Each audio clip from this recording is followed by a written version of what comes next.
તારીખ 6 એપ્રિલ 2026 સંત માથીના ગ્રંથમાંથી વાંચન અધ્યાય 28 કલમ 8 થી 15 ભીતિ અને અતિશય આનંદની મિશ્ર લાગણી અનુભવતી તે સ્ત્રીઓ તાબડતોબ કબર આગળથી નીકળી શિષ્યોને ખબર આપવા દોડી.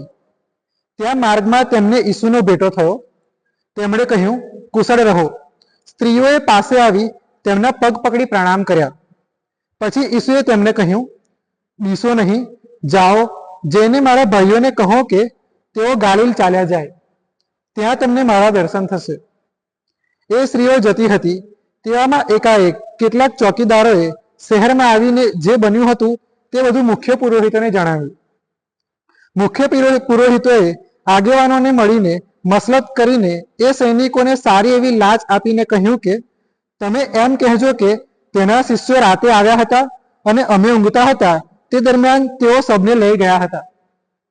જો આ વાત સુબાને કાને જશે તો અમે તેમને સમજાવીશું, તમને આજ આવવા નહીં દઈએ.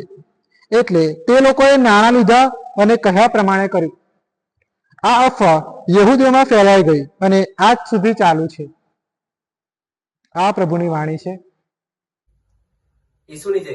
વાલા ધર્મજનો, સમગ્ર આઈસીવાયએમ પરિવાર આપ સર્વને પાસ્કા પર્વની હાર્દિક શુભકામનાઓ પાઠવે છે. મારા વાલા ધર્મજનો, આજના સુસંદેશમાં આપણને એક વાક્ય સૌથી વધારે હૃદયને સ્પર્શી જાય છે.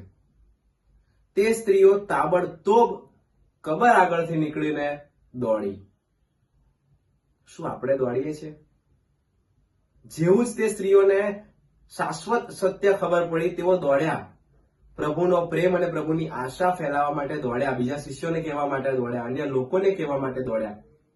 ઘણીવાર પ્રભુ આપણા થકી ઘણી બધી વસ્તુ કહેવા માંગે છે, ઘણા સંદેશો આપવા માંગે છે. શું આપણે દોડીએ છીએ? શું આપણે એ નાનકડું આશાનું કિરણ બનીએ છીએ જેમ પેલી સ્ત્રીઓ બની?